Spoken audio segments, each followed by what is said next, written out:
Hello and welcome. Can you imagine waking to find frost crystals growing on the inside of your bedroom window?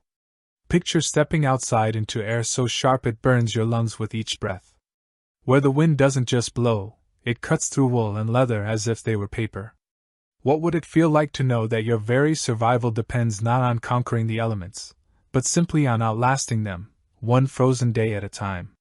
Tonight we're drifting back to the American frontier of the 1870s and 1880s, to a time when winter wasn't just a season. It was a test of human endurance that lasted for months.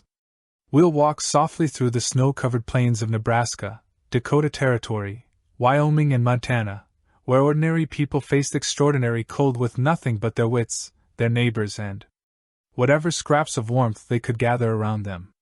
If this kind of gentle storytelling helps you rest, feel free to like the video and subscribe, but only if it truly brings you peace. And let me know in the comments where you're listening from and what time it is where you are. It's strangely comforting to see how many of us are drifting off together from different corners of the world. Now dim the lights, maybe switch on a gentle fan for that soothing background hum, and let's settle in for tonight's quiet journey through history. We're about to discover how people endured the merciless winters of the Wild West, not with heroic drama, but with the slow, steady rhythm of survival itself. The first thing you notice, before you even open your eyes, is the sound of your own breathing. Each exhale creates a small puff of vapor that hangs in the air above your face, visible even in the dim pre-dawn darkness of your cabin. The wool blanket pulled up to your chin feels stiff with cold, and somewhere beneath the layers of quilts and buffalo hide, your body has curled into itself, seeking every scrap of warmth it can find. Imagine yourself there in a one-room log cabin somewhere on the Nebraska plains in the winter of 1876.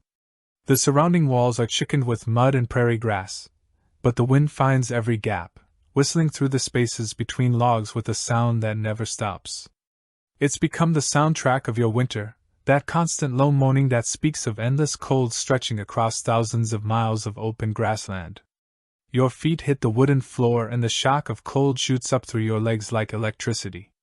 The floorboards, made from whatever timber could be hauled across the prairie, have gaps between them wide enough to see the frozen ground beneath the cabin. You've stuffed these cracks with rags and newspaper, but the cold seeps through anyway. Patient and persistent, the rhythm of your days begins before sunrise. Always the same routine, born of necessity. First, you must tend the fire that has burned low through the night.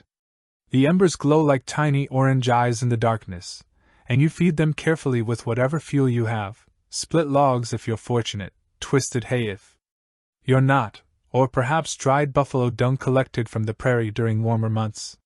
The smell of burning dung isn't pleasant, but it burns hot and long, and you've learned not to be particular about such things. Your hands move stiffly as you coax the flames higher. Even indoors, your fingers are sluggish with cold, the joints reluctant to bend. You flex them repeatedly, trying to work, feeling back into the tips, knowing that today's survival depends on your ability to grip an axe, handle, thread, a needle, or milk a cow, with hands that often feel more like wooden clubs attached to your wrists. The water bucket by the door is solid ice, as it is every morning. You take the metal dipper and strike the surface, breaking through the crust with sharp, ringing blows that echo in the small space. The sound carries in the cold air. Your nearest neighbor is 3 miles away, but sometimes the strange acoustics of winter on the plains. You can hear the faint echo of their morning routine, the distant sound of axes and hammers and the occasional lowing of cattle as you melt ice over the fire for drinking water and coffee. You can see your breath streaming in the cold air even inside the cabin. The single window, made from real glass if you were lucky enough to afford it, or oiled paper if you weren't, is completely opaque with frost. Beautiful, intricate patterns of ice crystals have grown across its surface during the night, nature's artwork that no one has time to admire. The coffee, when it finally comes, is weak and bitter, made from beans that have been stretched with cord and roasted barley. But the hot liquid feels like life flowing back into your chest. You cup the tin mug in both hands, feeling the warmth seep through the metal into your palms, and for a moment this simple pleasure makes the day seem possible. But the day's work cannot wait. The animals in the Lepanto barn attached to your cabin are depending on you. You pull on layer after layer of clothing, a wool shirt, cotton dress or work pants, a heavy coat made from whatever fabric you could acquire, mittens knitted from unraveled yarn, boots that may or may not be waterproof, depending on how well you've been able to patch them with grease and scraps of leather. Stepping outside is like walking into a wall of cold that takes your breath away. The air is so sharp it makes your chest ache and your eyes water immediately, the tears freezing on your cheeks before they can fall. The wind across the open prairie is relentless, carrying snow that stings like sand, whipping around the corners of your cabin and finding every opening in your clothing. The snow beneath your feet squeaks with each step, a sound unique to freezing snow, when the temperature has dropped so low that the ice crystals themselves become hard and brittle. You've learned to read the language of snow, wet snow that soaks through everything, dry snows that the wind can sculpt into drifts taller than your cabin. In this bitter, squeaking snow that tells you the mercury and the thermometer has dropped below zero, your small barn is a miracle of makeshift engineering, logs and saw and whatever boards could be scavenged, built to shelter a milk cow, perhaps a few chickens, maybe a horse if you're prosperous. The animals huddle together for warmth, their breath creating clouds of steam in the frigid air. The cow's udder is nearly frozen and milking becomes a delicate negotiation between your numb fingers and her discomfort. The milk steams as it hits the metal pail, and you work quickly, knowing it will begin to freeze if left in the cold air too long. The chickens, if they've survived this long into winter, have stopped laying eggs.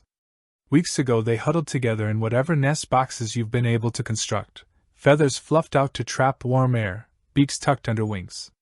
Some mornings you find one that didn't make it through the night, frozen solid on the roost, and you add it to the pot for stew without ceremony. Sentiment is a luxury you cannot afford when survival depends on consuming every calorie available. Back inside the cabin, the contrast feels almost tropical, though you know the temperature has barely risen above freezing despite the fire. Your family moves through the morning routine with efficient silence. There's no energy to waste on unnecessary words when every breath creates a visible cloud and every movement must be calculated to conserve warmth. Breakfast might be salt pork and beans, if supplies are holding out, or perhaps just cornbread made with flour that may have been stretched with ground bark, or sawdust, depending on how long the trains have been unable to get through. You eat, standing close to the fire, shifting from foot to keep blood moving in your legs, and every bite is eaten with gratitude, not for the taste, but for the simple fact that there is something to eat at all. The children, if there are children, wear layers of clothing that make them look like small bundled packages. They move carefully in their bulky clothes and their cheeks are perpetually red from the cold. Play is a luxury when survival requires constant attention, but sometimes you catch them making small games from the frost patterns on the window, or building tiny snow figures with the snow that is blown in through the gaps in the walls as the short winter day progresses. The sun, when it appears at all through the gray clouds, provides little warmth but offers a pale reminder that somewhere beyond this endless cold, spring still exists. As a possibility. The light through the frost-covered window creates a dim, dreamlike quality inside the cabin, where every surface is touched with cold and every task requires twice the effort it would in warmer weather. Your hands are constantly moving, knitting, mending, whittling, doing anything to keep the fingers active and the blood flowing. The women work on quilts, piecing together scraps of fabric with stitches that must be precise, despite numb fingertips. The men tend to tools and equipment, sharpening axes and knives, repairing harness and gear, all while breathing on their hands to keep them flexible enough to work. The afternoon brings the constant task of tending the fire. Wood is precious. Every log must be split and stored carefully, and the fire must be maintained at just the right level to provide warmth without wasting fuel. You've learned to bank the coals in a way that will keep heat radiating through the night, and the sound of your axe splitting kindling has become as regular as your heartbeat. As evening approaches, the temperature drops even further. The cold seems to press against the cabin walls like a living thing, seeking entrance through every crack and crevice. You stuff rags and paper into gaps that appeared fine during the day but now whistle with escaping heat. The wind picks up and the cabin cars and settles under the pressure of the gusts. Dinner is often the same, beans and salt pork, perhaps with some dried corn if the harvest was good and the storage is held out. You eat by firelight, conserving the precious candles or oil for necessary tasks. The food is warm and filling, but the constant cold means your body burns through calories quickly, leaving you always slightly hungry, always craving more fat and warmth than your supplies can provide. The evening routine begins early. As daylight fades by 4 o'clock in the depths of winter, the animals must be checked one more time, fed what hay you can. Spare their water unfrozen enough to drink? You bank the fire carefully, adding logs that will burn slowly through the night, and arrange the embers to radiate heat for as long as possible. Bedtime means stripping down quickly in the cold air and diving under layers of quilts and blankets and buffalo robes, sometimes sharing body heat with family members, sometimes heated by stones that have been warmed by the fire and wrapped in cloth. The bed is often just a straw mattress on a wooden frame, but the layers of covering create a small pocket of warmth that feels like luxury after the day's constant battle against the cold. As you settle into sleep, the sounds of winter continue outside, the wind moaning across the prairie, the occasional crack of freezing wood, the distant howl of wolves or coyotes. Sometimes the cold is so intense you can hear the very air itself, a subtle creaking and settling as moisture freezes and expands. The rhythm of these days repeats endlessly through the winter months. Wake, tend fire, break ice, feed animals, conserve fuel, mend and repair, eat sparingly, sleep in layers, and wake again to the same challenges. There is no drama in this survival, no heroic moments, just the slow, patient endurance of people who understand that spring will come eventually, but only if they can outlast the winter one day at a time. And in the deep quiet of those long nights, as you drift between wakefulness and sleep, you sometimes think about the vast emptiness outside your cabin walls, thousands of miles of frozen prairie stretching to the horizon, dotted here and there with other small lights, other families huddled around their own fires. All of you connected by the shared understanding that you are very small in the face of the cold, and that your survival depends not on conquering winter, but on simply breathing through it, one frost-clouded breath at a time, as the sun fades behind the endless white horizon, painting the snow-covered prairie in shades of amber and rose that seem almost too beautiful for such a harsh landscape. Let's shift our attention to a particular winter, particular man, and a story that echoes the experience of thousands who faced the most brutal season the frontier had ever seen.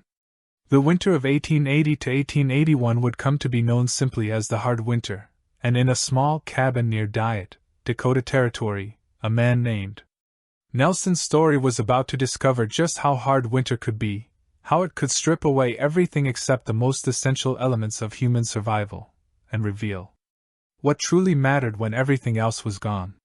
Nelson had come west with the same dreams that drew so many others, land of his own, vast and unbroken as far as the eye could see, a future built with his own hands and the sweat of his brow, prosperity earned through honest work rather than inherited privilege or urban cunning.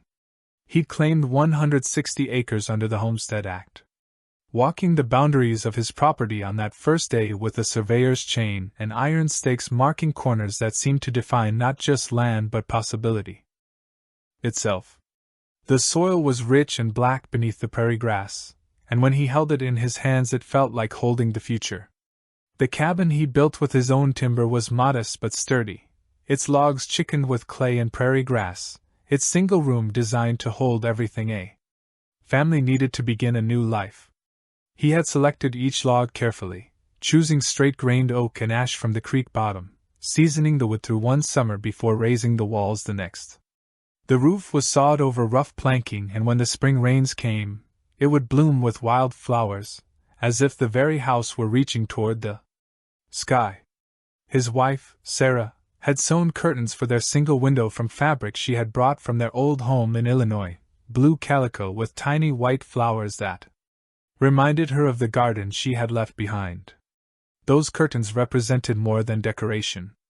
They were an assertion of civilization, a declaration that this rough cabin would be a home, not merely a shelter. She had also brought her mother's china teacups, packed carefully in a barrel with her quilts. On Sundays she would serve coffee in those delicate cups, as if they were still sitting in a proper parlor instead of on a rough plank table lit by a single coal oil lamp. Their 2 young children, 8-year-old Mary and 6-year-old Tom, had run barefoot through the tall grass that first summer, chasing marks whose yellow breasts flashed like small suns as they rose and fell above the prairie swells. Tom collected bird eggs and unusual stones, filling his pockets with treasures that seemed magical in this vast new world. Mary helped her mother tend a small garden behind the cabin where they grew beans and squash and pumpkins that swelled under the generous sun. The children had adapted to their new home with the easy resilience of youth finding adventure where adults saw only hardship and isolation. The summer of 1880 had seemed to promise everything they'd hoped for and more. Nelson's first crops, wheat and corn and oats, had grown green and strong under the prairie sun, ripening into golden waves that rustled in the constant wind with a sound like distant applause. He had cut and stacked hay in neat rows, building up stores of feed for the livestock that would see them through the winter. The cellar beneath the cabin was filled with potatoes and turnips and carrots, barrels of salt pork and sacks of flour and beans. They had prepared, he thought, for anything winter might bring. But by October the signs were troubling to those who knew how to read them. The geese flew south earlier than usual. Their formations stretched across the sky in urgent, ragged lines that spoke of some primal knowledge, some instinct that warned of danger ahead. Nelson had watched them pass overhead day after day, great dark V's moving with purposeful haste, and he had felt the first stirrings of unease. The Native Americans, who sometimes traded at the settlement Cote and Dakota, who still moved through their ancestral lands despite the pressure of white settlement, spoke quietly of a winter that would test all things living, using words in their own languages that the settlers couldn't translate but somehow understood.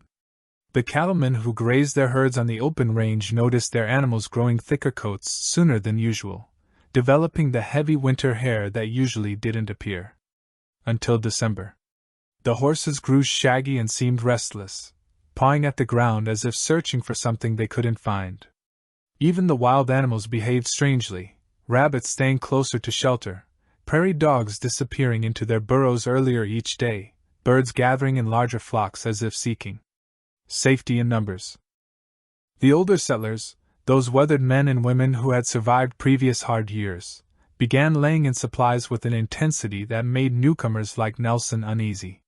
Henrik Larsson, the Norwegian homesteader whose cabin lay 2 sections to the west, spent entire days cutting wood, splitting logs into pieces small enough to burn efficiently, stacking them in careful cords against the north wall of his cabin. When Nelson asked him about his urgency, Henrik had simply looked at the clear autumn sky and said, "The wind, she tells me things. You listen to the wind, Nelson. She doesn't lie." Old Mrs. Patterson, the widow who lived alone in a dugout built into a hillside, peered at the general store in town, ordering supplies that seemed excessive for one woman, hundreds of pounds of flour, salt beans, dried apples. When the storekeeper asked if she was planning to feed an army, she fixed him with a stern look and said, "Young man, I lived through the winter of '68 in Minnesota. I know what hunger looks like, and I know what death looks like. Better to have too much than too little." The first snow came in early November. Not the light dusting that might melt by afternoon under a generous sun, but heavy, wet flakes that fell steadily for 3 days and nights, accumulating with a relentlessness that seemed almost personal, as if winter had decided to settle in and stay. Nelson stood at his window on the first morning watching the snowfall and thick curtains that reduced visibility to just a few yards. The familiar landmarks of his property, the windmill, the barn, the fence posts that marked his pasture, became ghostly shapes that appeared and disappeared in the swirling white. When the snow finally stopped, the drifts reached the bottom sill of Nelson's cabin window. The path to his barn had disappeared entirely, leaving only a smooth expanse of white that gave no indication of what lay beneath. The children pressed their faces to the glass, marveling at how the world had been transformed overnight. But Nelson felt a chill that had nothing to do with the temperature. This was more snow than he had expected, more than the old-timers had predicted, and it was only November. But this was just the beginning, a gentle introduction to what was coming. By December, the snow lay 4 feet deep on the level ground. The wind had sculpted it into drifts that stood 8 and 10 feet high, creating a landscape that no longer resembled the familiar prairie Nelson had known and loved. The wind seemed to have a personality of its own, howling around the cabin with voices that sounded almost human, reshaping the snow into fantastic forms that changed daily. Some drifts were carved into smooth curves like frozen waves, while others stood in sharp ridges that could cut the wind and a man in two. The familiar landmarks that had defined Nelson's world, the lone cottonwood tree where he had often rested during summer work, the creek bed where the children had played and splashed, even his own property markers that he had set with such care, vanished beneath the white expanse as completely as if they had never existed. The world had become a place of smooth, rolling curves where, once there had been distinct features, a place that seemed to belong to another planet entirely. Navigation became a matter of life and death. Men had been known to lose their way between house and barn, wandering in circles until they froze to death. Within sight of safety, Nelson strung a rope between his cabin and barn, checking it daily to make sure it hadn't been cut by drifting ice or blown away by the wind. That rope became a lifeline in the most literal sense, the thin thread that connected him to his livestock and, more importantly, to the possibility of finding his way home if the snow began to fall. While he was doing chores, Nelson's routine became a carefully choreographed dance of survival, each movement planned and executed with the precision of a military operation. Each morning, he would dig a new path to the barn using a shovel he kept by the door specifically for this purpose, knowing that by evening the path would be filled again with drifting snow that moved like a living thing, constantly seeking the low places, constantly erasing human efforts to impose order on the landscape. The digging itself was exhausting work. The snow was often packed hard by the wind, requiring him to chip away at it piece by piece, and the cold made his muscles ache. Within minutes of beginning work, his hands, despite the heavy mittens Sarah had knitted for him, become numb and clumsy, making it difficult to grip the shovel handle. More than once he had to return to the cabin to warm his fingers by the fire before continuing, precious time lost when every moment of daylight was needed for essential tasks. The barn itself was half buried, its roof barely visible above the drifts, and he had to climb down into it as if descending into a cave. The entrance required constant maintenance as snow would blow in and accumulate faster than it could be removed. He built a small windbreak from old boards and canvas, but even this required daily adjustment. As the wind shifted, found new ways to deposit snow exactly where he didn't want it. His 3 cows, Bessie, the Helene, that had been his first purchase, Daisy, the Jersey that gave the richest milk, and Mabel, the crossbred that was the most hardy, huddled together in the dim space of the barn, their breath creating a constant fog that froze on the rough wooden walls and thick layers of white frost. The barn was warmer than the outside air, but not by much, and ice formed on everything, the water buckets, the stall doors, even the animals' whiskers and eyelashes. Cows' udders required special attention, as frostbite could end their milk production permanently. Nelson would warm his hands thoroughly before milking, and he learned to work quickly, getting the milk into covered pails before it could begin to freeze. Even so, he often found ice crystals forming on the surface by the time he returned to the cabin, and Sarah would have to strain the milk carefully before they could use it. The hay he had cut and stored through the summer, great stacks of prairie grass and timothy that had seemed so abundant in October, was disappearing faster than he had calculated. Each day he measured out careful portions for the animals, using a scale he had improvised from a board and stones, knowing that if he fed them too little they would die of starvation and cold, but if he fed them too much the hay would run out before spring, with the same fatal result. Was a mathematics of survival that had no room for error, a calculation that kept him awake at night as he listened to the wind howl around the cabin. He had estimated the winter would last 5 months, from November through March. But what if it lasted longer? What if spring came late, as it sometimes did on the prairie? He had enough hay for 5 months if he rationed carefully, but 6 months would require cutting the animals' rations to a level that might not sustain them. Some nights he lay awake listening to the cattle moving restlessly in their stalls, hearing them low, softly in the darkness, and he wondered which would give out first, the hay or the winter. The sound of their distress troubled him more than his own. Discomfort for the animals depended entirely on his care, and their suffering was a weight on his conscience that made sleep difficult, even when exhaustion demanded it. Sarah, lying beside him under quilts that never seemed quite warm enough, would sometimes reach over and touch his arm, understanding his worry without words. "They're strong animals," she would whisper in the darkness. "They'll make it, we all will." But he could hear the uncertainty in her voice, the way she spoke as much to convince herself as to comfort him. By January, the trains had stopped running entirely, the great iron horses that had seemed so powerful and unstoppable, defeated by something as simple as snow. The railroad tracks disappeared under snow drifts that in some places were 20 feet deep, and even the powerful locomotives with their cow catchers and snow plows couldn't push through the walls of snow that blocked the passes and filled the cuts where the tracks ran between hills. The railroad companies had tried to keep the lines open, sending crews out with shovels and even attempting to use dynamite to blast through some of the larger drifts. But for every mile they cleared, 2 more would be blocked by the next storm, and eventually they admitted defeat and suspended service until spring. The last train to reach Dyot had arrived on January 15th, carrying mail and supplies that seemed like treasures from another world. This sensation of railroad service meant no supplies, no mail, no connection to the outside world beyond the Dakota Territory. Nelson's family, like hundreds of others scattered across the territory, was entirely on their own, cut off as completely as if they lived on an island in the middle of an ocean. The isolation was almost as hard to bear as the cold, and the diminishing supplies for it meant that no help could come, no matter how desperate their situation became. The coffee ran out first, that precious luxury that had made the morning chores bearable, as Sarah had rationed it carefully, using fewer and fewer grounds each day, until the resulting liquid was barely colored water. But even this careful conservation couldn't make it last forever. The loss of coffee was more than the loss of a beverage. It was the loss of a ritual. It's a moment of warmth and comfort that had begun each day with something approaching normal.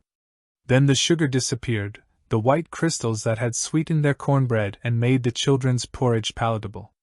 Sarah tried honey when they could get it, and even attempted to make syrup from beets, but nothing quite replaced the simple sweetness that had made their simple meals more enjoyable. The children, especially young Tom, missed the occasional piece of candy or sweet cake that had made special occasions feel special. The flour came next, that fundamental staple that had provided bread and biscuits, and pancakes. Learned to make bread from the wheat Nelson had ground by hand using an old coffee mill.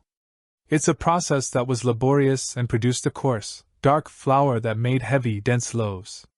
But even this inferior bread was better than no bread at all. The children grew accustomed to meals that consisted of little more than beans and salt pork. Day after day, the monotony of their diet was almost as wearing as the hunger itself.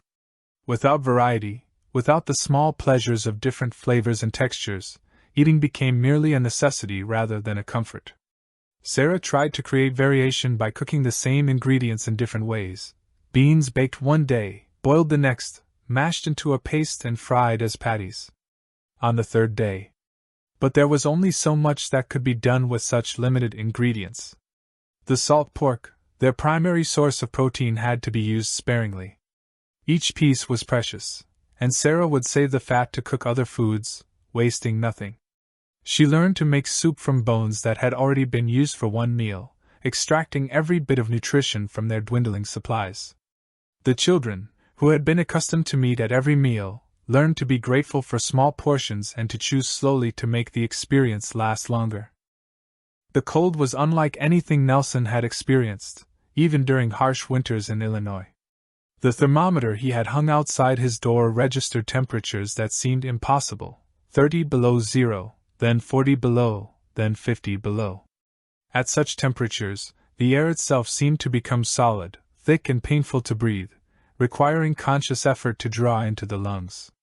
The cold had a quality that was almost alive, a presence that penetrated everything and seemed determined to find its way into every space where warmth might hide.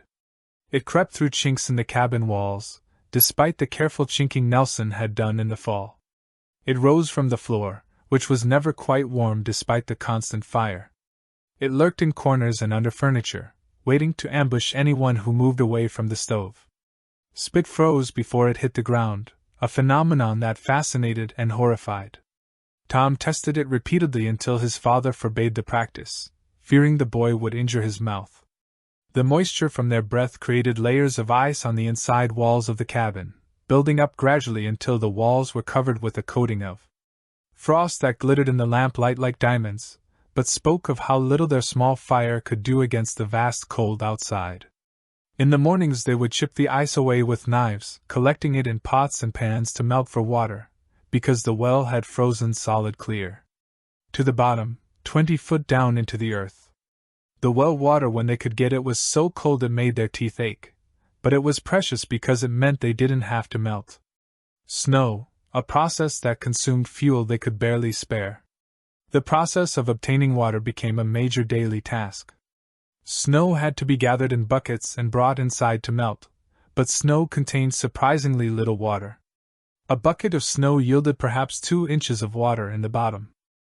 This meant that enormous quantities of snow had to be processed to meet their basic needs for drinking, cooking, and minimal washing.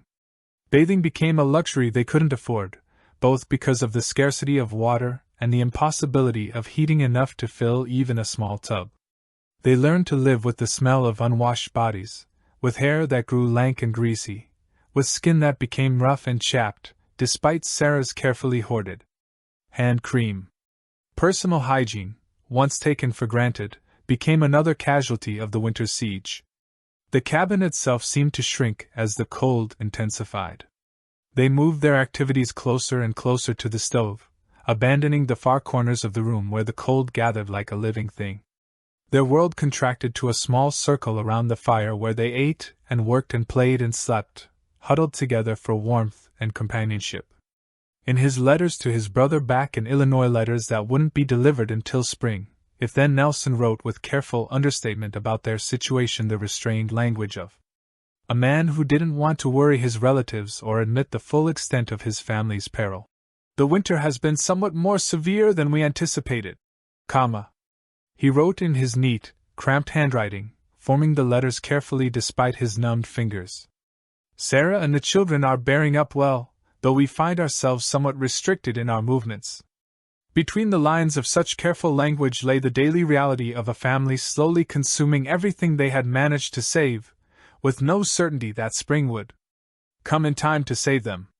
He didn't write about the nights when they went to bed hungry, or the way little Tom had grown thin and pale, or the persistent cough that troubled Sarah and seemed to grow worse each day. He didn't mention the fear that kept him awake at night, the calculations he ran over and over in his mind, how many days of food remained, how long the fuel would last, whether they could survive until April or May when the snow might finally begin to melt. These were private terrors not to be shared even with family members, who might worry about them but could do nothing to help the children. 8-year-old Mary and 6-year-old Tom, adapted to their confined world with the resilience of youth, finding ways to entertain themselves within the strict boundaries imposed by cold and scarcity. They played quiet games in the cabin's single room, building miniature houses from corn cobs and scraps of wood, creating elaborate stories about tiny families who lived in these dollhouses and faced adventures that were somehow always less dangerous than their own reality. Mary, the older child, had learned to help her mother with household tasks, standing on a wooden crate to reach the table where she would need bread or mend clothing. Her small fingers were clever with a needle, and she took pride in her ability to patch, making clothes last far longer than they were ever intended to. She had also become expert at entertaining her younger brother, telling him stories from memory or making up new ones when the old ones grew stale. Tom, naturally energetic and restless, struggled more with the confinement. He would pace the small cabin like a caged animal, looking longingly out the window at the snow-covered world he couldn't explore. Sarah learned to give him small tasks that made him feel useful, sorting beans, stacking firewood, helping to measure out supplies, anything that would channel his energy in useful directions.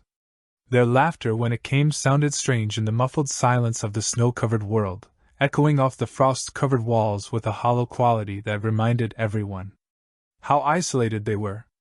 But it reminded Nelson and Sarah that life continued even in the midst of such hardship, that children could find joy even in the darkest circumstances, and that hope was not something that could be extinguished by cold or hunger or fear. Sarah's strength became the family's anchor, the fixed point around which their daily survival revolved. She rationed their supplies with mathematical precision, keeping careful records in a small notebook of every ounce of flour, every bean, every scrap of meat that passed through their kitchen. Her calculations were complex, balancing nutritional needs against available supplies, trying to stretch their food without starving anyone.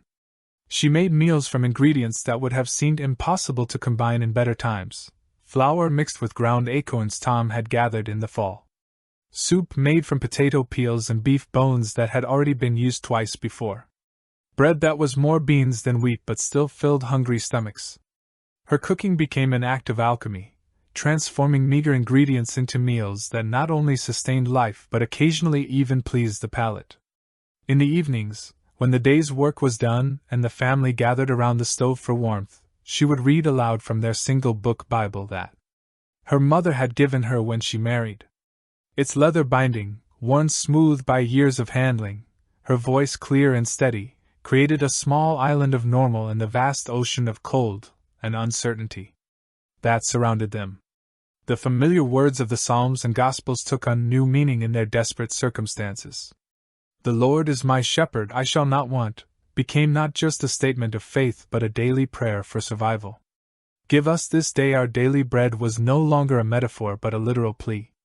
The Bible stories of hardship and redemption resonated with their own experience, providing comfort and strength when both were desperately needed. Sarah also maintained the family's educational routine, insisting that Mary and Tom continue their lessons despite everything else that was happening. She had brought a few books from Illinois Reader, a simple arithmetic book, a collection of poetry, and she used these to maintain some semblance of normal childhood development.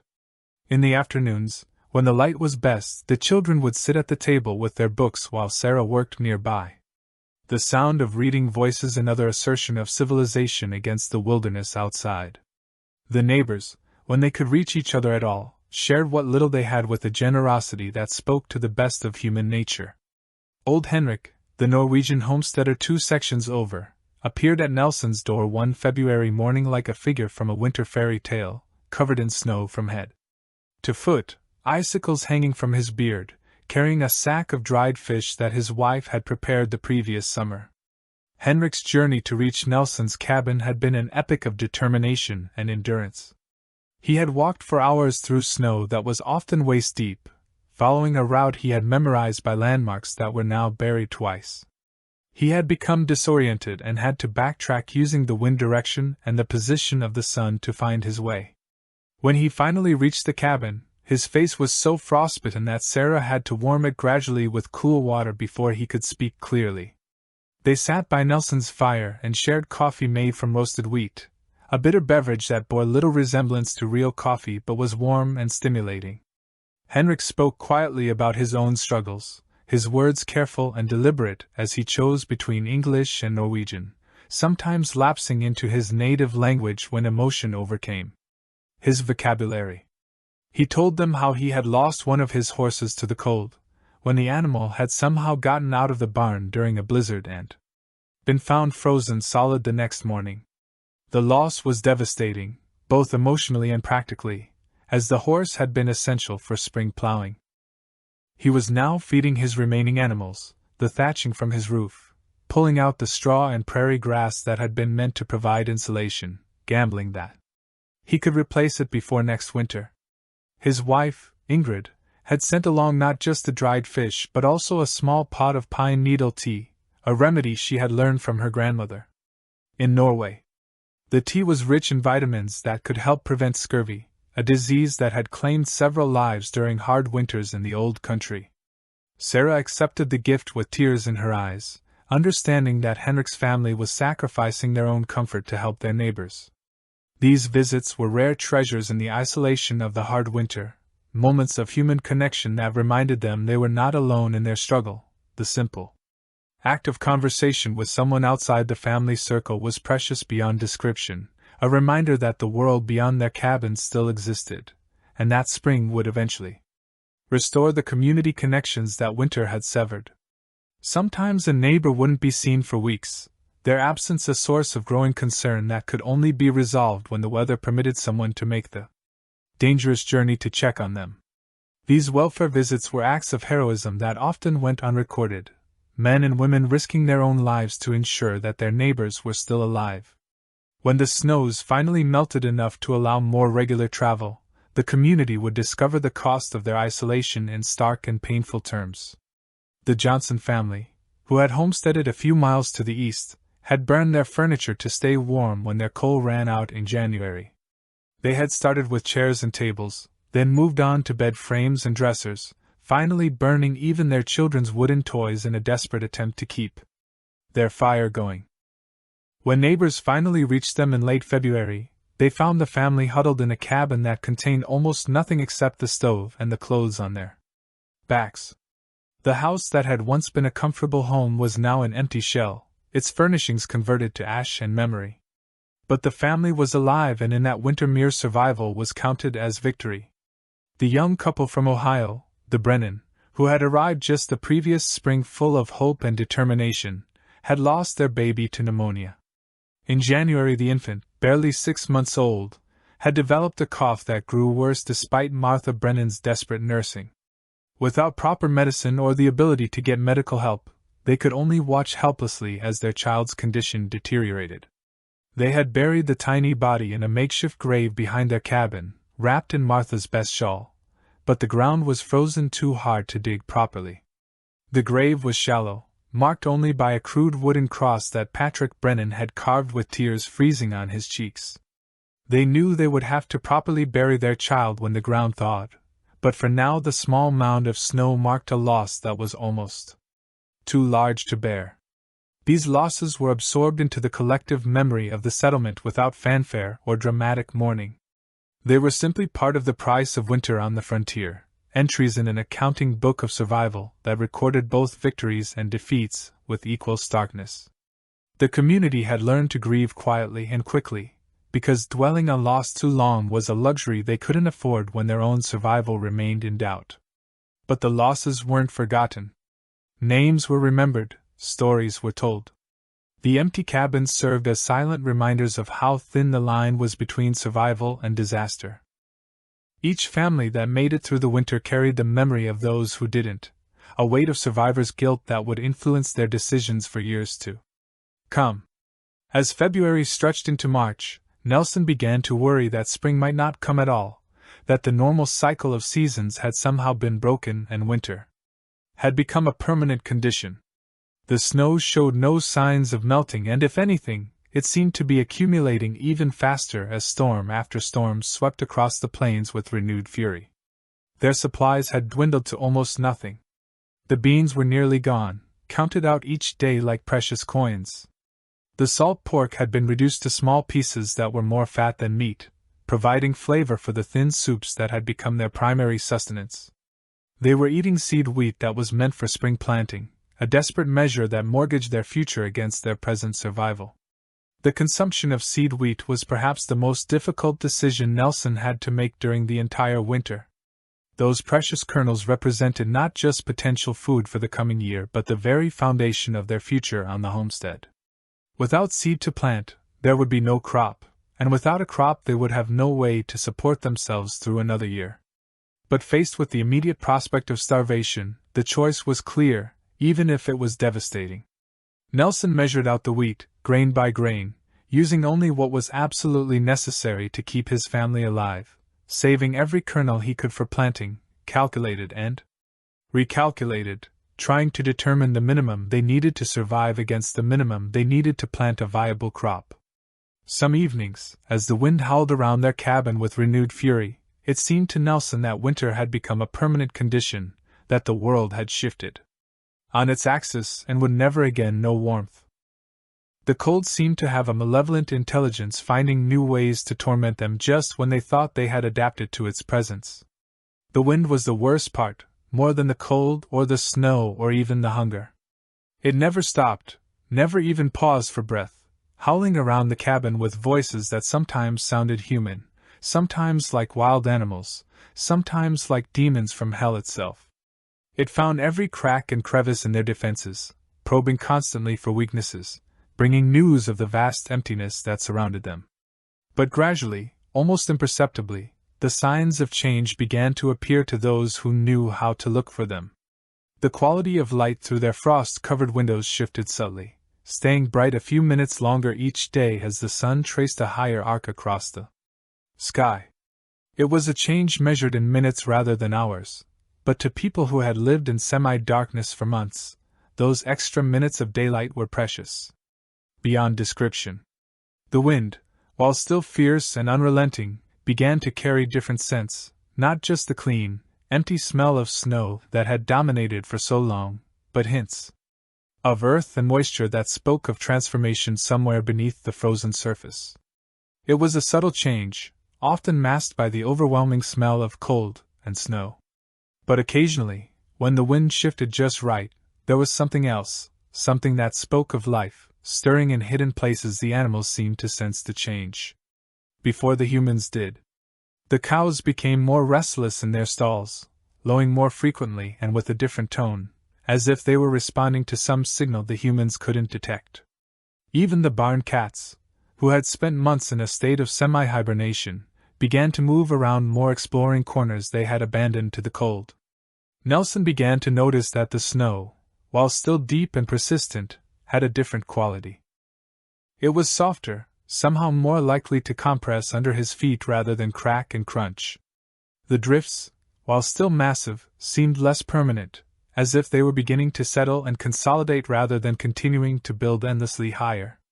When the thaw finally came, it arrived not as the gentle spring Nelson remembered from his childhood in Illinois, but as a violent flood of melting snow and ice that transformed the landscape with frightening speed.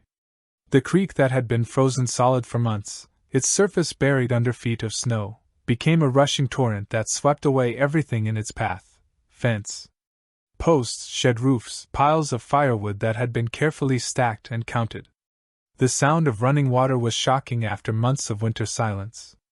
It started as a trickle, barely audible beneath the wind, but within hours it had become a roar that could be heard from inside the cabin.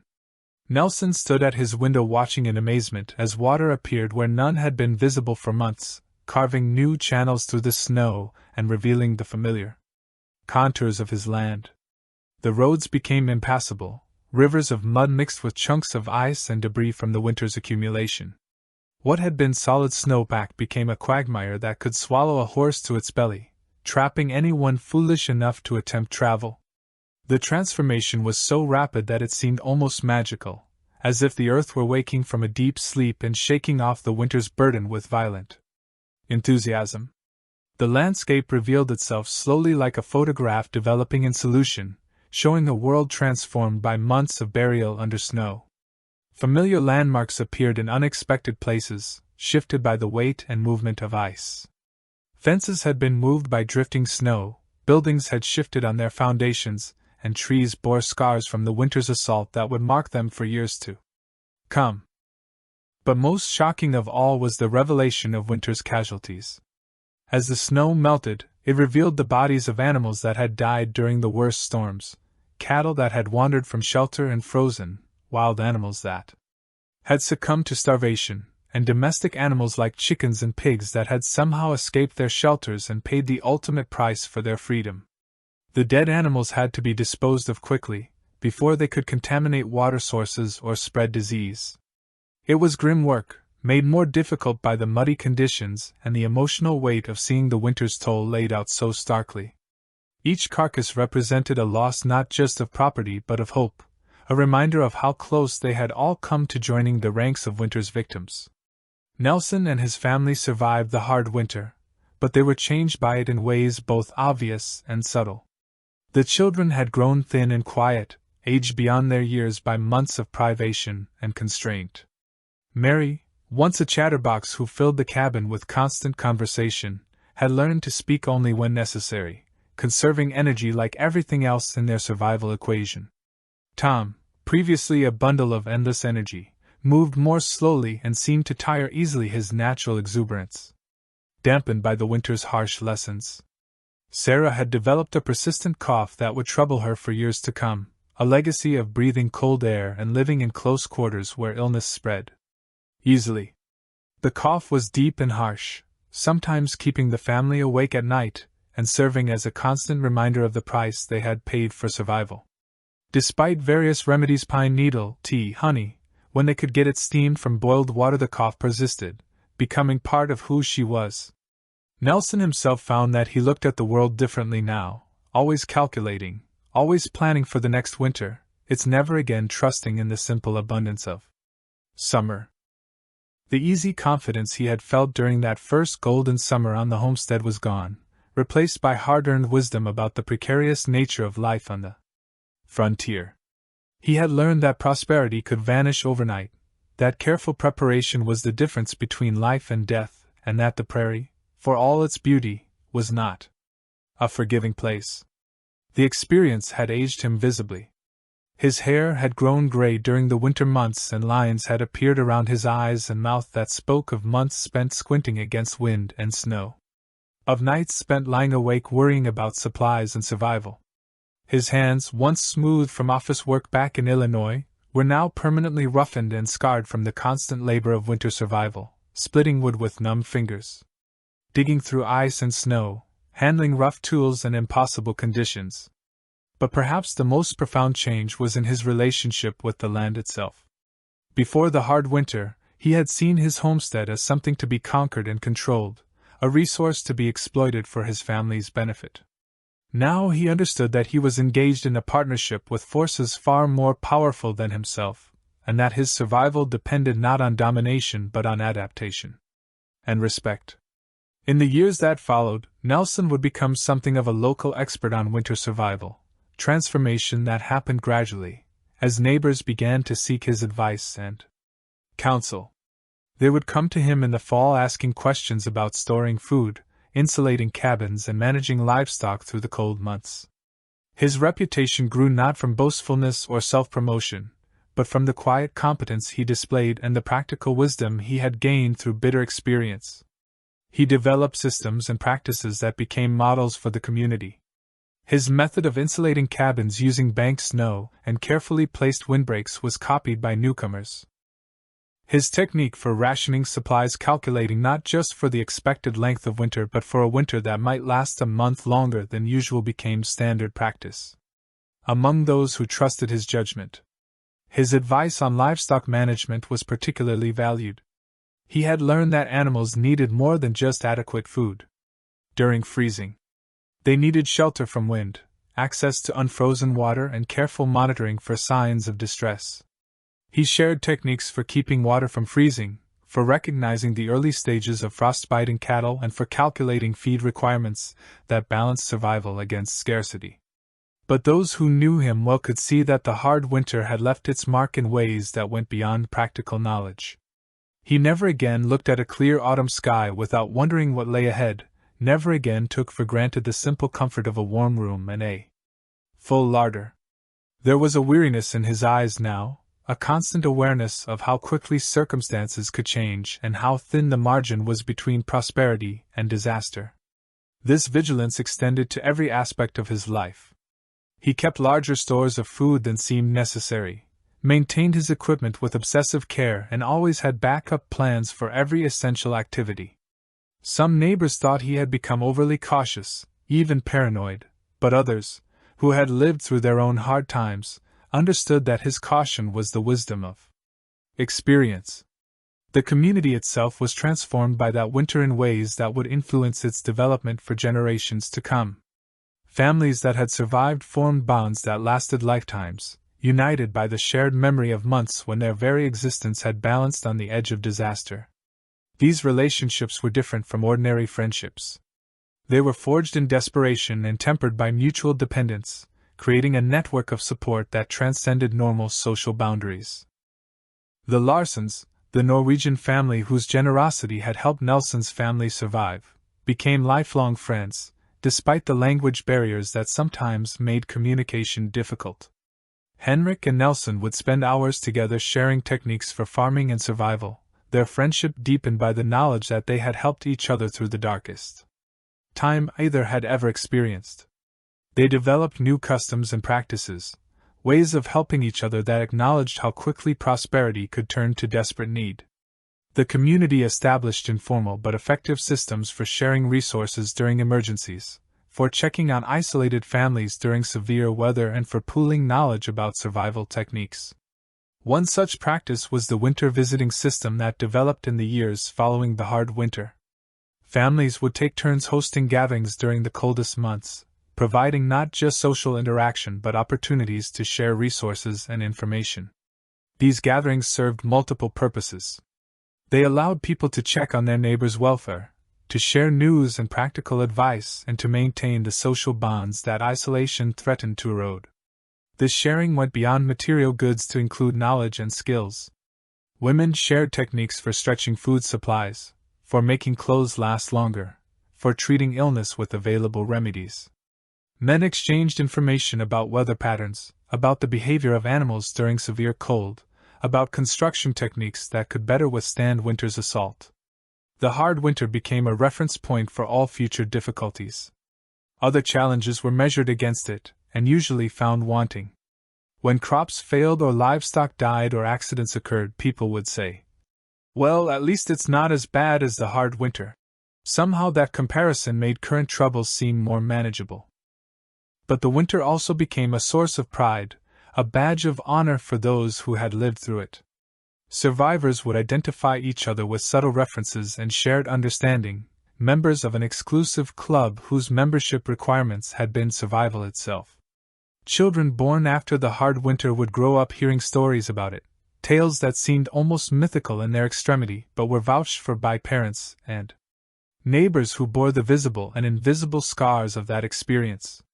The settlement's physical development was also influenced by the lessons of the hard winter. New buildings were constructed with better insulation and more effective heating systems.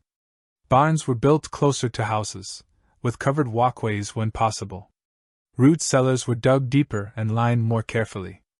Every aspect of frontier construction was examined and improved based on what had been learned during those terrible months. The community also developed better systems for communication during emergencies. A network of signal fires was established, allowing isolated homesteads to communicate basic information about their status during severe weather. Simple codes were developed. 1 fire meant all was well. 2 fires indicated the need for assistance. 3 fires meant urgent help was required. These improvements weren't dramatic or revolutionary. They represented the accumulated wisdom of a community that had learned from near disaster. Each small change was based on specific memories of problems encountered during the hard winter, practical solutions to challenges that had almost proved fatal. Years later, when Nelson was an old man, sitting by a comfortable fire in a well-built house, a house that incorporated every lesson he had learned about winter construction, he would sometimes catch himself listening to the wind and remembering those months when every gust carried the possibility of death. The sound of wind around the eaves would transport him instantly back to that small cabin where his family had huddled together, measuring out beans one by one, and wondering if spring would come in time. But more often he remembered the quiet strength of his family, the way Sarah had maintained her dignity and grace even in the worst circumstances, the resilience of his children who had found ways to laugh even when hunger gnawed at their bellies. He remembered the unexpected kindness of neighbors like Henrik Larsen, who had risked his own life to share what little he had. He remembered the way ordinary people had found extraordinary reserves of endurance when faced with nature's most severe test. The memories weren't all dark. There had been moments of unexpected beauty, the way morning light filtered through frost-covered windows, creating patterns that seemed designed by an artist. The profound silence that followed a blizzard when the world seemed to hold its breath and wonder at its own transformation. The warmth that seemed to radiate not just from their fire but from their closeness to each other. The way extreme circumstances had stripped away everything non-essential and revealed what truly mattered. He remembered Christmas morning, when they had awakened to find that Sarah had somehow managed to create small gifts for the children, dolls made from scraps of fabric.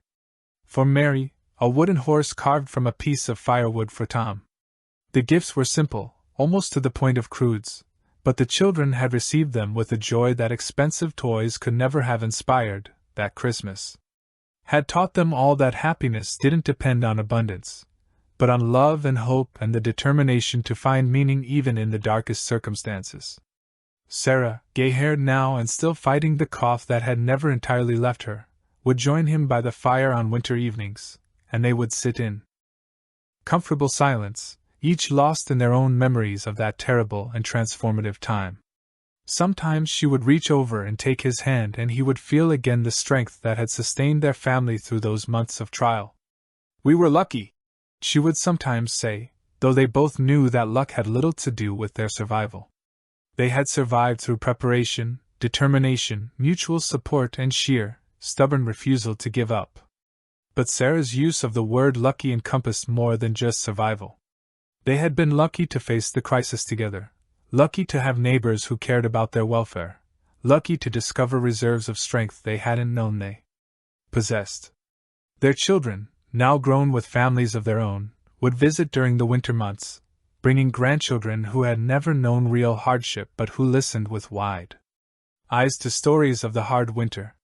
Mary, now a capable woman who managed her own household with quiet efficiency, had inherited her mother's strength and practical wisdom. Tom, grown tall and strong, had become a successful farmer who always kept larger stores of supplies than seemed necessary, his childhood memories of hunger making him cautious about abundance. The grandchildren would hear the stories with the mixture of fascination and disbelief that children reserve for tales that seemed too extreme to be true. How could people really live on just beans and salt pork for months? How could it be so cold that spit would freeze before hitting the ground? How could snow really pile up higher than a man's head and stay that way for months? But Nelson and Sarah would show them the artifacts that remained from that time, the coffee mill that had ground seed wheat into flour, the scales improvised from boards and stones to measure animal feed, the Bible that had provided comfort during the darkest nights. These physical reminders made the stories real, transformed them from fairy tales into family history. The hard winter passed into local legend, told and retold by those who lived through it. But the telling never quite captured the reality of those long months when survival was measured not in days but in hours, when warmth was more precious than gold and when the simple act of waking up each morning was a small victory against the vast, indifferent cold. The stories became part of the region's identity, shared not just within families but throughout the community and beyond. Newspaper reporters would come to interview survivors, trying to capture the drama and human interest of the experience. Books were written, some accurate and some sensationalized, but none quite able to convey the grinding day-to-day reality of survival under such extreme conditions. But for those who had lived through it, no external validation was needed. The hard winter remained a private truth, a shared understanding that required no explanation or elaboration, part of their fundamental understanding of what life could demand and what human beings could endure. The winter had taught them lessons that went far beyond practical matters of survival. They had learned that community was not just a convenience but a necessity, that individual strength was meaningless without mutual support. They had discovered that hope was not an emotion but a decision, something that had to be chosen and maintained through conscious effort, even when circumstances provided no logical reason for optimism. Furthermore, they had learned that dignity could be maintained even in the most desperate circumstances. It was possible to remain fully human even when reduced to the most basic level of existence. The winter had stripped away everything they thought they needed and revealed what they actually required: food, shelter, warmth, and each other. Most importantly, they had learned that survival was not just about living through crisis, but about what kind of people they chose to be while facing it. The hard winter had presented them with countless opportunities to abandon their principles, to become selfish or cruel, or to give up hope. Some had succumbed to these temptations, but most had found ways to maintain their humanity even under the most inhuman conditions. This was perhaps the greatest victory of all, not just that they had survived, but that they had survived with their essential selves intact, their capacity for kindness and hope and mutual care not just preserved but strengthened by the experience. The hard winter had tried to reduce them to mere animals fighting for survival, but they had refused that reduction, choosing instead to remain neighbors, friends, and family, even when such choices seemed impossible. As Nelson sat by his fire in his comfortable house, surrounded by the prosperity that had come in the years following the hard winter, he understood that the terrible winter had been more than just a trial to be endured. It had been a teacher, harsh and unforgiving but ultimately invaluable, showing him and his community what they were truly capable of when everything else was stripped away. The hard winter was over, had been over for decades, but its lessons lived on in the careful preparations of each autumn, in the generous sharing that characterized the community, in the quiet strength of people who had learned that they could survive anything if they faced it together. It lived on in children who had grown up hearing the stories, who had carried forward the knowledge that human beings could endure far more than they ever imagined possible. And perhaps most importantly, it lived on in the understanding that true wealth was not measured in material abundance, but in the strength of relationships, the depth of community bonds, and the knowledge that, when the worst happened, people would take care of each other. The hard winter had taken much, but it had given something precious in return, the certainty that they were stronger than they knew, more resilient than they had dared to hope, and more connected to each other than the ordinary routines of prosperity had ever revealed. The story of the hard winter would be told and retold for generations, but for those who lived through it, it was more than a story. It was the foundation of their understanding of what it meant to be human, to be part of a community, to face the unknown with courage and hope. It was the proof that, even in the darkest times, even when survival seemed impossible, people could find ways not just to endure but to preserve the best of themselves for the spring that would surely come. Let us now drift from daily struggle into mystery, into the quiet corners of history, where survival techniques developed over generations have faded like smoke into the winter air as we move deeper into the night. Imagine walking through the ruins of abandoned homesteads, where archaeologists have uncovered the ingenious, desperate, and sometimes beautiful ways people adapted to survive winters that could kill. The wind carries whispers across these forgotten places, where the foundations of human endurance still mark the landscape like ancient runes. Here, beneath layers of snow and time, lie the secrets of a survival so complete, so all-consuming that it transformed ordinary people into architects of their own salvation. Each ruin tells a story of adaptation so profound that it challenges our understanding of what humans can endure when they must. In the archives of small historical societies scattered across the northern plains, there are photographs of sod houses that look at first glance like gentle hills rising from the prairie. But look closer, and you begin to see the subtle signs of human habitation: a stovepipe emerging from what appears to be empty ground, a door frame set into the side of what looks like a natural hillock, windows that peer out from caves that are somehow too regular, too purposeful to be natural formations.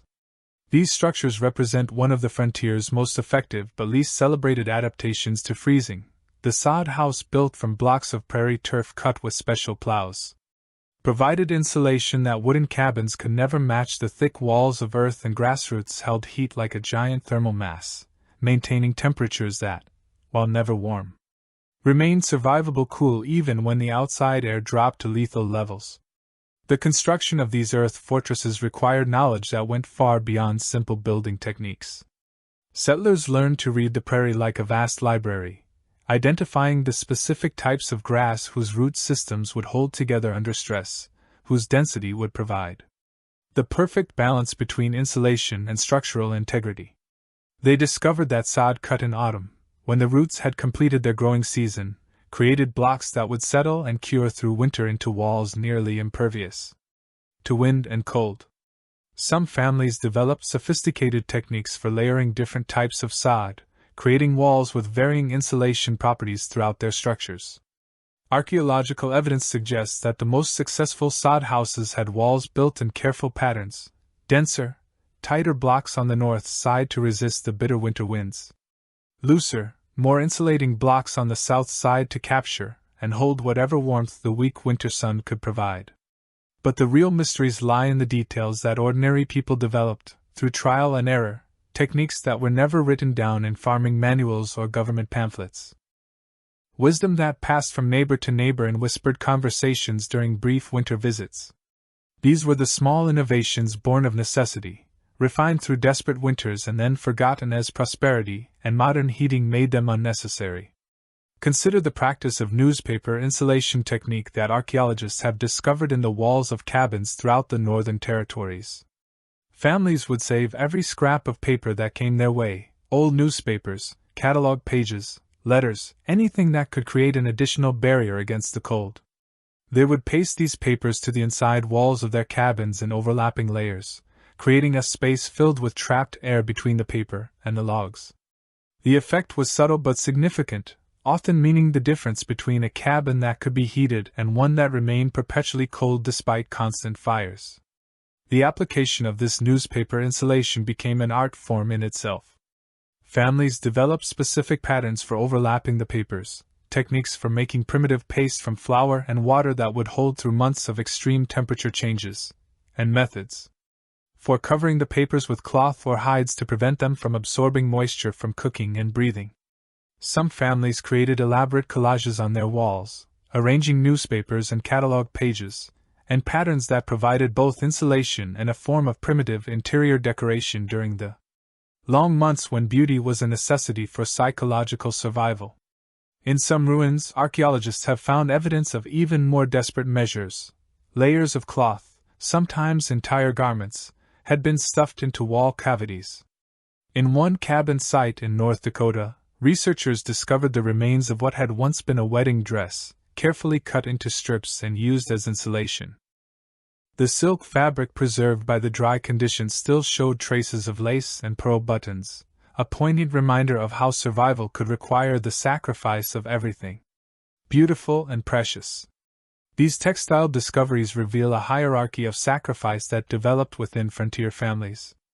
Archaeological evidence suggests that clothing was dismantled in careful order, first the garments that were purely decorative, then pieces that could be replaced with animal hides or rough homespun, and finally, in the most desperate situations, the essential garments that protected human skin from the cold.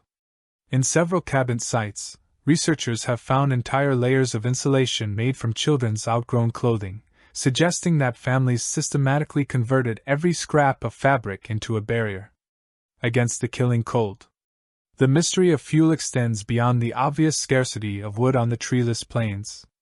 Native American techniques, quietly adopted by white settlers who were too proud to admit they were learning from indigenous peoples, provided solutions that sound almost magical in their ingenuity.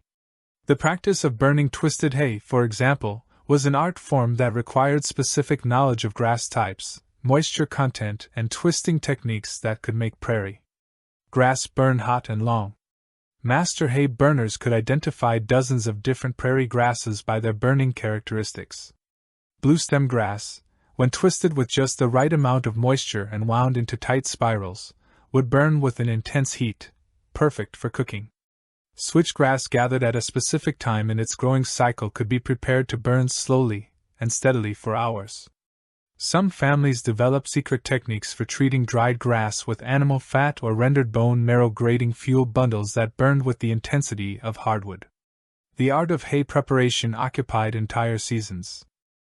Families would gather specific grasses during narrow windows when their burning properties were optimal, then spend weeks preparing and storing these fuel bundles in elaborate systems that kept them dry while allowing proper aging. Archaeological evidence suggests that some families built special storage structures, partially underground chambers lined with stones and roofed with sod, where hundreds of prepared fuel bundles could cure through autumn and remain available throughout winter. Buffalo dung, called chips by polite society, became a science unto itself. Experienced settlers could judge the quality of buffalo chips by their color, weight, and the sound they made when struck. Fresh chips burned hot but fast, while older, weathered chips burned with a steady, even heat that was perfect for cooking. The best chips were those that had aged for exactly the right amount of time, dried by sun and wind until they achieved the perfect balance of combustibility and burn time. The collection and preparation of buffalo chips developed into elaborate family enterprises. Children learned to identify prime chips from distances of hundreds of yards, reading the subtle signs of moisture content, age, and composition that determine burning quality. Families developed tools specifically for chip gathering, special scoops and baskets that kept their hands clean while allowing efficient collection.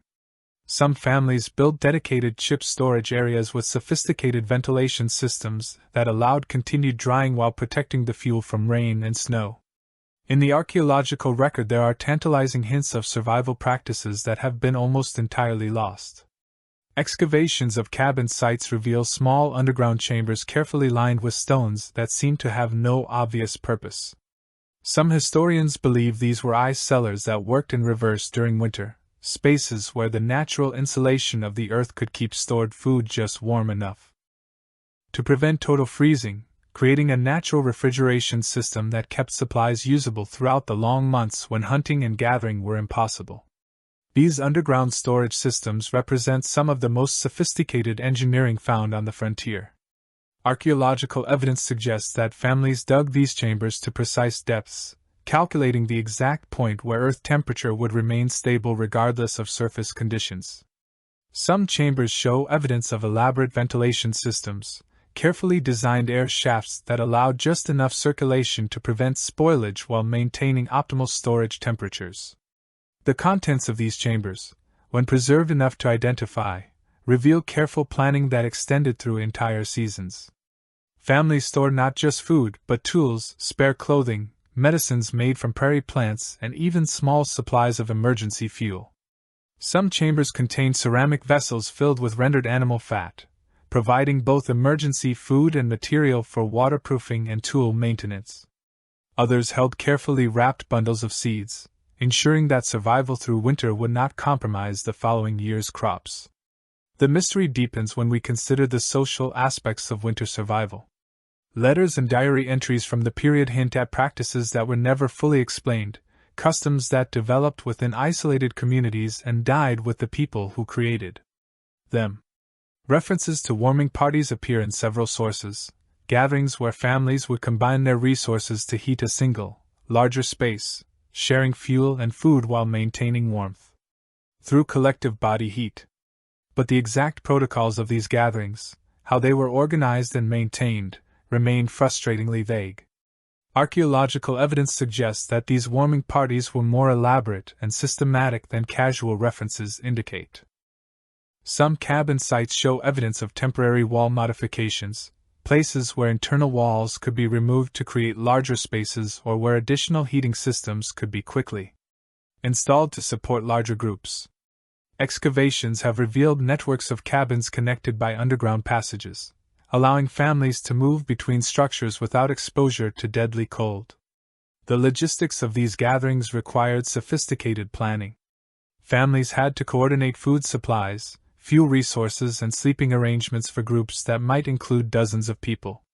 Archaeological evidence suggests the development of detailed protocols for sharing resources, rotating responsibilities, and maintaining sanitation in crowded conditions. Some sites show evidence of temporary structures built specifically for these gatherings, large communal spaces that could be quickly erected and heated for short periods. There are whispered stories preserved in oral histories collected decades later from elderly survivors. Families who developed their own secret languages during the long winter months confined to single rooms for weeks at a time. Some households created elaborate systems of gesture and expression that allowed communication while conserving the breath that created visible clouds of moisture in the frigid air. Children would later recall their parents conducting entire conversations through subtle movements of hands and eyes, saving their voices for only the most necessary words. These communication systems developed into sophisticated nonverbal languages. Archaeological evidence suggests that some families carved symbolic marks into wooden surfaces, creating reference systems for their gesture languages. Survivors described elaborate storytelling traditions conducted entirely through movement and expression, epic tales that could unfold over weeks without a single spoken word. The silence itself became a survival tool. Families learned that excessive talking increased moisture in already humid cabin air, contributing to dangerous ice formation on walls and windows. They developed techniques for communicating essential information through the subtlest gestures, saving their voices for emergencies or the rare moments when the warmth was sufficient to make speech comfortable. The archaeological evidence suggests that some families developed remarkably sophisticated systems for maximizing the heat from their fires. In cabin ruins, researchers have found networks of channels carved into the floors connecting the fireplace to other areas of the room. These channels, covered with flat stones, allowed heated air to circulate beneath the living space, creating a primitive but effective radiant heating system. The knowledge required to design and build such systems suggests a level of engineering skill that developed through desperate innovation. These heating systems reveal understanding of thermodynamics that rivals modern engineering. Some cabin sites show evidence of heat exchangers built into chimney systems, devices that captured waste heat from smoke and redirected it back into living spaces. Families learned to build fires in specific patterns that maximized heat production while minimizing fuel consumption, creating controlled burns that could maintain warmth for hours with minimal feeding. The most sophisticated systems included thermal storage elements, networks of stones and earth that absorbed heat during peak burning periods and radiated warmth long after fires burned down to coals. Some families built their entire living spaces around these thermal mass systems, creating microclimates that could sustain human life even when outside temperatures dropped to levels that would normally mean certain death. Perhaps most mysteriously, there are references in several sources to a practice called stone warming that went far beyond the simple heated stones placed in beds. Some families apparently developed elaborate systems of rotating heated stones through their living spaces, creating networks of thermal mass that could maintain warmth for hours after the fire burned low. The stones were wrapped in specific materials: wool, leather, sometimes even paper, and moved through the cabin in patterns that maximized heat distribution while minimizing heat loss. These stone warming systems required careful selection of stone types. Families learned to identify rocks that would absorb and hold heat without cracking, domes that would maintain temperature for specific periods, and materials that could be safely heated without releasing dangerous gases. Some families developed specialized tools for handling heated stones, tongs and carriers that allowed safe movement of thermal mass weighing hundreds of pounds.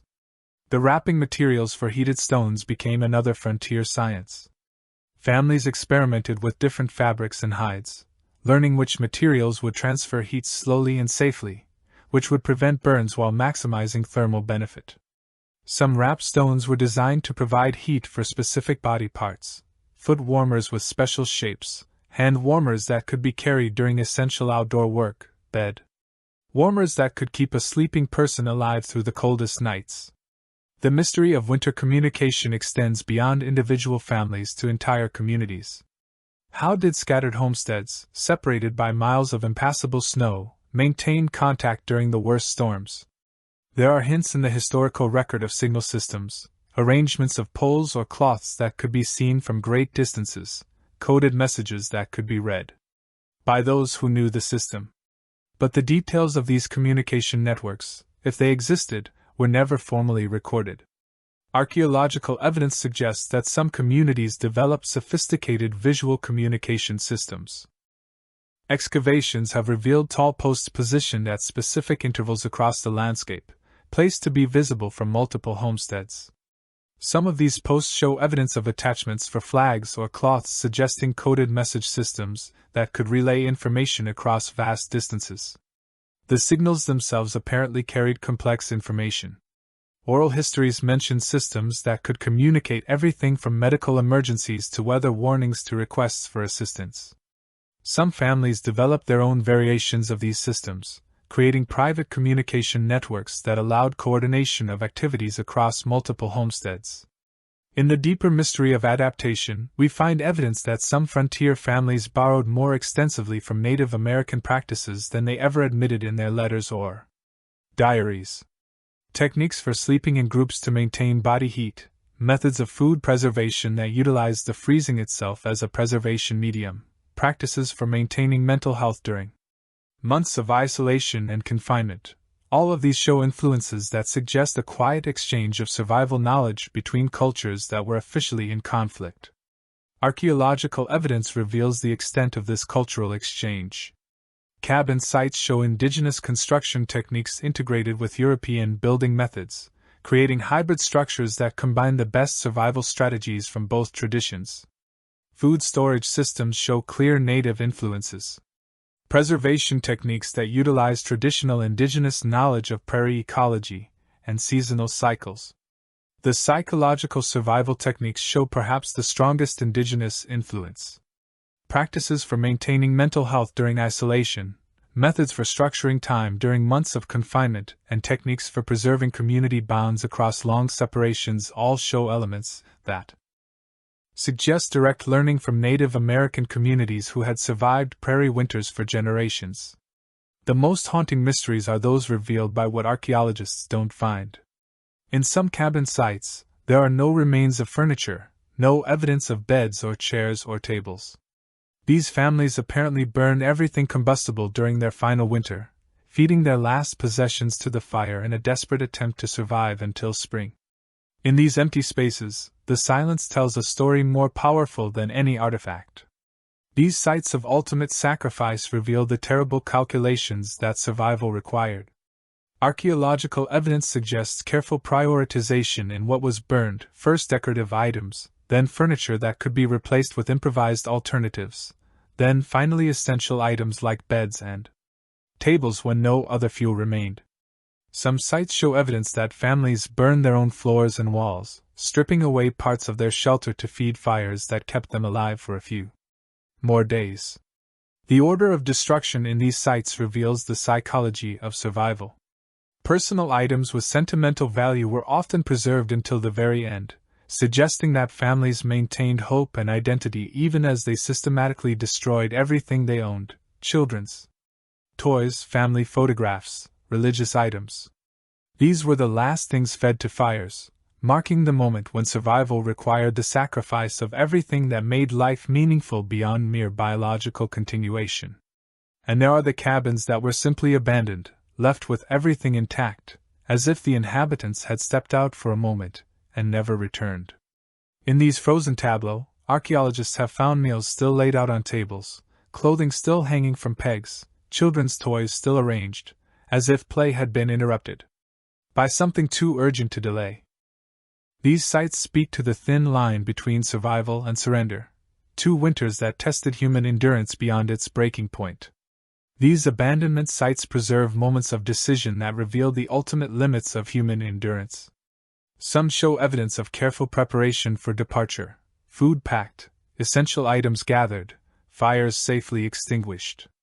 Others suggest sudden flight, doors left open, fires still burning when snow covered everything, possessions scattered, as if families had moments to choose between survival and death. The mystery of these abandonments extends beyond individual tragedies to larger questions about the limits of human adaptation. Some sites suggest that families reached points where continued effort would have meant certain death, where the only rational choice was to attempt desperate journeys to find help. Others seem to mark moments when people simply chose to stop fighting, when the cost of survival exceeded their capacity to continue. The mystery extends into the realm of the psychological, to the techniques people developed for maintaining sanity during months of confinement. There are references to winter crafts that went beyond simple utilitarian work, elaborate projects that served no practical purpose except to occupy the mind during the endless hours when survival required only waiting. Some families created intricate decorative objects from scraps of material, carved elaborate designs into wooden objects, or developed complex storytelling traditions that could stretch a single tale across multiple evenings. These psychological survival techniques represent some of the most sophisticated aspects of frontier adaptation. Archaeological evidence suggests that families developed elaborate systems for structuring time during confinement, creating artificial seasons and celebrations that provided psychological anchors during months when external reality offered no variation or hope. The crafts themselves became forms of meditation and mental discipline. Families learned to work with whatever materials were available, transforming scraps of cloth into elaborate quilts, carving kitchen utensils into works of art, creating toys and games that could occupy children for weeks. Some families developed writing systems, creating elaborate journals and stories that served both as entertainment and as ways of preserving their experiences for future generations. The storytelling traditions that developed during these winter confinements created entire universes of imagination that helped families transcend their physical circumstances. Archaeological evidence suggests that some families created elaborate props and costumes for storytelling, transforming their cabins into theaters where epic tales could unfold night after night. These stories often incorporated elements of their own survival experiences, creating myths and legends that help them understand and cope with their extraordinary circumstances. As we drift through these mysteries of adaptation and survival, we are reminded that the frontier was not just a place of individual heroism, but a vast laboratory, where human ingenuity was tested against the most severe natural conditions. The solutions that emerged were often beautiful in their simplicity, tragic in their necessity, and now largely lost to history.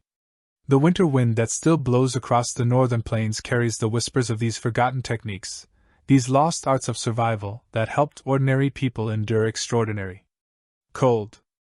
The legacy of these survival techniques extends beyond their immediate practical applications to reveal fundamental truths about human adaptability and resilience.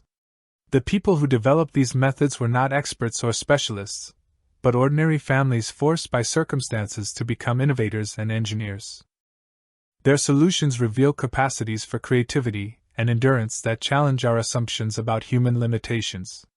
The beauty of these adaptations lies not just in their effectiveness, but in their integration of practical necessity with aesthetic sensibility and psychological insight. Even in the most desperate circumstances, frontier families found ways to preserve dignity, beauty, and hope. Their survival techniques were not just about staying alive, but about remaining human in circumstances that threatened to reduce existence to mere biological function.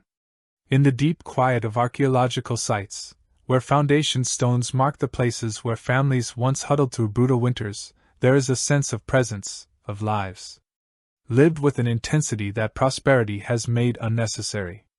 The mystery is not just what these people did to survive, but how they maintained their humanity, their connections to each other, and their hope for spring in the face of such relentless testing by the natural world. These sites serve as monuments to human endurance and creativity, marking places where ordinary people achieved extraordinary adaptations to impossible circumstances. The techniques they developed represent a lost knowledge base and accumulated wisdom about survival that modern comfort has rendered unnecessary, but which reveals profound truths. It's about human potential when survival depends on innovation and endurance. The whispers that carry across these ancient homestead sites speak not just of survival but of transformation, of ordinary people who discovered capacities they never knew they possessed, who created beauty and maintained hope in circumstances that would defeat most modern attempts at endurance. Their legacy challenges us to understand survival not just as a biological imperative, but as an art form that requires the integration of practical skill, creative intelligence, and spiritual resilience. In these forgotten corners of history we find evidence that human adaptation extends far beyond simple biological survival to encompass the preservation of culture, creativity, and hope, even under the most extreme conditions. The mystery of winter survival on the frontier ultimately reveals the mystery of human nature itself, our capacity to endure, adapt, and transform even the most hostile environments into places where human life and dignity can flourish. As we near the end of our quiet journey through winter on the frontier, let us turn our attention to a different kind of shelter, a different experience of the same merciless cold. While families like Nelson's counted their dwindling supplies and fed their last furniture to the fire, others found ways to cushion themselves against winter's edge, creating islands of warmth and comfort in the vast sea of cold that covered the American West. Picture, if you will, the grindstone mansion of William Palmer in Colorado Springs, its windows glowing golden in the winter darkness of 1881. Inside, gaslight-illuminated rooms panned in imported walnut, where oriental carpets covered floors warmed by coal furnaces that burned steadily day and night. Palmer, the railroad baron who founded the city, sat in his leather-holstered chair before a massive fireplace, reading telegrams from the east, while his household staff prepared dinner with ingredients shipped in specially heated railroad cars that could push through snow drifts that stopped ordinary trains. The contrast was not lost on Palmer himself, who understood that his comfort depended on the same railroad lines that brought supplies to isolated settlements, when those lines could run at all. But his wealth provided buffers that most settlers could never imagine. When coal ran short in the public areas of Colorado Springs, private cars could travel to the mining camps in the mountains, returning with fuel that kept his furnaces burning while others rationed their heat carefully through the long winter nights. In Denver, the mining millionaires who had struck silver in the high mountains created their own version of winter luxury. The Brown Palace Hotel, opened in 1892, boasted steam heat throughout its 9 stories, electric lighting powered by the city's first power plant, and dining rooms that served oysters shipped from the Atlantic coast and specially insulated cars. Guests could enjoy champagne and imported delicacies while blizzards raged outside their comfort, dependent on supply chains that reached back to the industrial cities of the East. But even wealth could not entirely escape winter's reach. The very wealthy learned that comfort was fragile, dependent on systems that could fail. When the railroad lines were blocked for weeks at a time, even the grandest mansions began to feel the pinch of scarcity. Coal delivery stopped, imported foods ran out, and the wealthy found themselves learning lessons in conservation that their money had previously made unnecessary. Mrs. Augusta Tabor, wife of the Silver King Horace Tabor, wrote in her diary during the severe winter of 1884 about the strange experience of rationing coal in her grand home in Deauville. "We have closed off the 3rd floor entirely," she noted, "and the servants have been moved to rooms nearer the kitchen fires. It is remarkable how quickly one learns to treasure warmth when it becomes precious rather than assumed." The military installations scattered across the frontier represented another form of institutional privilege in the face of winter hardship. Fort Laramie in Wyoming, Fort Robinson in Nebraska, and dozens of other army posts were supplied by government contract with provisions that were supposed to see them through the winter months. But even these official outposts were not immune to the realities of frontier winter. Major James Powell, commanding Fort Phil Kinney in Wyoming Territory, found his garrison reduced to eating horse meat when supply trains failed to get through the mountain passes. During the brutal winter of 1866, the soldiers, supposedly protected by the might of the federal government, discovered that institutional support meant little when nature closed the supply lines that connected them to the outside world. The contrast between military comfort and civilian hardship was often stark but not absolute. Officers' quarters were heated with government coal and furnished with official supplies, while enlisted men crowded into barracks heated by whatever fuel could be acquired locally. But when the supply wagon stopped moving, even generals found themselves wearing multiple layers of uniforms and sleeping under piles of army blankets in rooms where their breath created visible clouds. In the railroad towns that sprouted along the transcontinental lines, a new form of frontier aristocracy emerged, men who controlled the flow of goods and people across the vast western distances. These railroad executives built themselves heated offices and comfortable homes, but their prosperity was directly tied to keeping the trains moving through conditions that often made such movement impossible. Charles Francis Adams, president of the Union Pacific Railroad, spent the winter of 1881 in his luxurious private car, traveling between snowbound stations to personally oversee the efforts to keep the lines open. His car was heated by its own coal stove, fitted with comfortable sleeping quarters and stocked with provisions that would have fed a frontier family for months.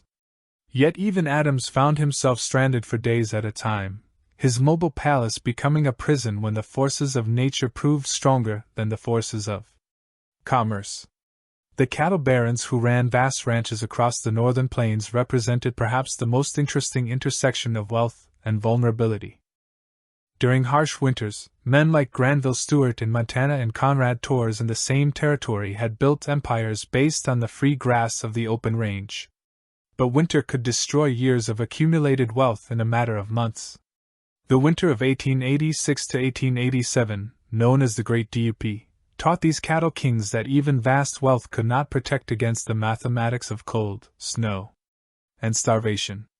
Stewart, who had lived like a lord in his grand ranch house, watching over herds that numbered in the tens of thousands, found himself reduced to counting the frozen carcasses that emerged from the melting snow of spring. His comfortable mansion, with its imported furniture and well-stocked wine cellar, suddenly felt like a monument to hubris in the face of natural forces that recognized no human hierarchy.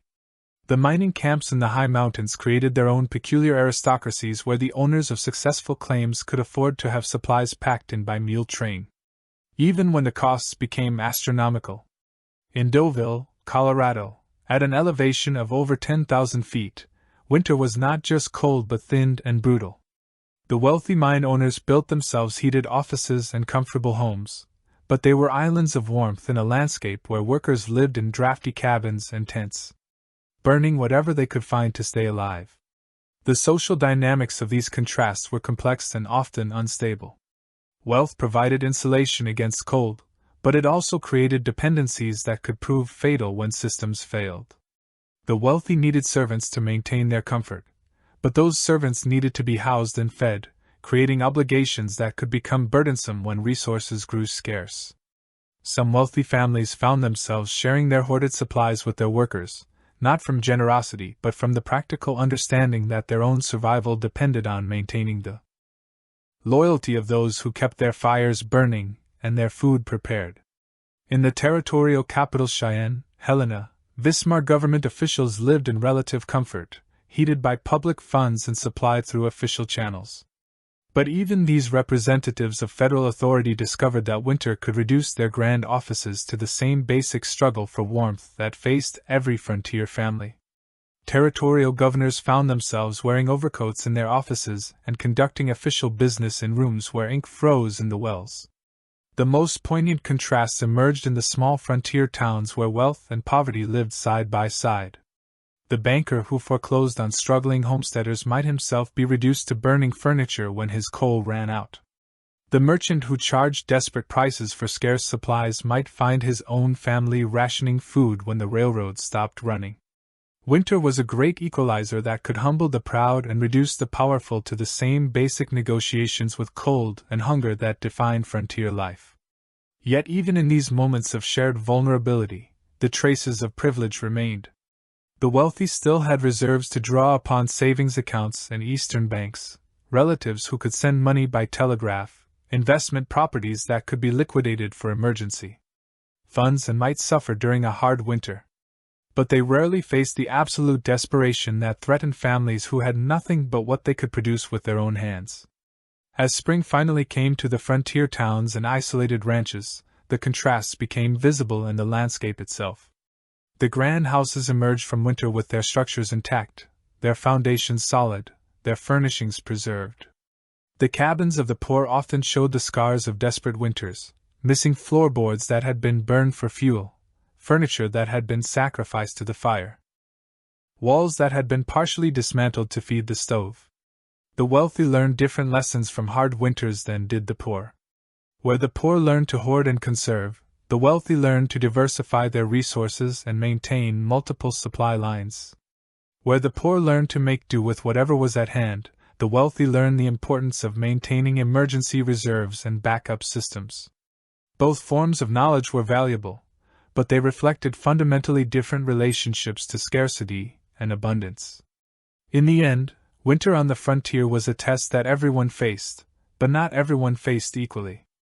The cold wind that blew across the plains entered both mansions and sod houses, but it found different receptions in each. Wealth could not prevent winter from coming, but it could provide layers of protection that made survival more certain and comfort more possible. Yet even the wealthiest learned that their security was fragile, dependent on systems and supply chains that nature could sever with a single severe storm. The lesson of elite comfort in the frontier winter was not that money could buy immunity from natural forces, but that it could buy time, options, and margins for error. That made the difference between survival and surrender in the democratic severity of winter on the plains. Even this advantage could prove insufficient, but it was an advantage nonetheless, one that shaped not just who survived but how they understood their relationship to the land and to each other in the vast and different landscape of the American West. As our quiet journey through the frozen frontier draws to a close, we find ourselves returned to the present moment, to the warmth and security that most of us take for granted. The stories we have shared tonight of Nelson and his family enduring the hard winter, forgotten survival techniques that helped ordinary people outlast extraordinary cold, the complex ways that wealth and poverty faced the same merciless seasons, all of these remind us how far we have traveled from that world of constant negotiation with the elements. Think for a moment about the simple miracle of the warmth that surrounds you now, the heated room where you rest, the abundance of food in your kitchen, the layers of infrastructure and technology that stand between you and the kind of cold that once defined winter on the American frontier. These comforts, which seem so natural and permanent, represent generations of human ingenuity and social cooperation that have gradually built barriers between us and the raw forces of nature. Yet there is something to be learned from those who endured the brutal winters of the Wild West, something that speaks to the quiet strength that emerges when survival requires nothing more complex than patience, endurance, and the willingness to wake up each morning and begin again the simple tasks that sustain life, in their careful rationing of fuel and food, in their attention to the subtle signs of weather and season, in their understanding that comfort was a luxury and warmth was a treasure. They possessed a clarity about what truly mattered, that our abundance sometimes obscures the rhythm of their days. Tend the fire, break the ice, feed the animals, mend what is broken, share what little. You have created a kind of meditation on survival that was both profound and practical. They knew things about cold and warmth, about scarcity and abundance, about the way communities form when individual survival depends on collective endurance, that we have largely forgotten in our heated, connected, abundant world. Tonight, as you settle into sleep, surrounded by the gentle warmth of modern comfort, you might take a moment to appreciate the simple miracle of steady heat, of abundant food, of medical care that can heal the illnesses that once proved fatal during hard winters. You might feel grateful for the infrastructure that connects you to resources from around the world, for the layers of civilization that stand between you and the kind of elemental struggle that defined life on the frontier. But you might also carry with you something of the quiet strength of those frontier families, their understanding that survival often requires nothing more dramatic than the patient repetition of necessary tasks, their knowledge that community emerges naturally when people share common challenges, their appreciation for simple pleasures, a warm fire, a hot meal, the sound of wind outside walls that hold sleep approaches. Let yourself drift on the memory of their endurance, their quiet dignity in the face of hardship that would challenge any of us. The winter wind that once howled across the plains still blows, but now it blows over landscapes dotted with warm lights, heated homes, and people who have inherited the gifts of those who simply refuse to surrender to the cold. Rest now in the knowledge that you are connected to that long line of human persistence, that somewhere in your blood runs the memory of ancestors who knew how to endure, how to wait for spring with patience and hope, how to find warmth in each other when the world seemed determined to freeze them into stillness. The stories we have shared tonight were not stories of heroes, but of ordinary people doing what had to be done, one cold day at a time, in their patient endurance, in their quiet strength, in their understanding that survival was not about conquering winter but about outlasting it. They left us gifts of perspective that can warm us still, long after the last frontier cabin has crumbled back into the prairie soil. Sleep well, warmed by their memory, and know that spring always comes eventually to those who have the patience to wait for